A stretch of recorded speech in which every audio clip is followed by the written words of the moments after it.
Sorted AI is a great app to take quick notes for anything: grocery list, vacation packing list, meeting notes, or password of your office Wi-Fi connection. On your Sorted app, click on the green plus button and click Add a RemiNote. Enter what you want to note, like buy grocery. Let's add few items to this list. Milk 2 liters, bread 1 pack, washing powder half kg, and save.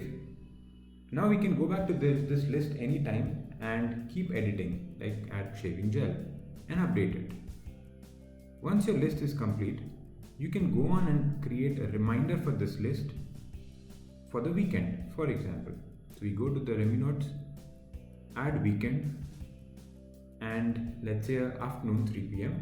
you want to go buy grocery shopping, and save it. Now that note has been created into a reminder for you. You can refer to this when you go for shopping.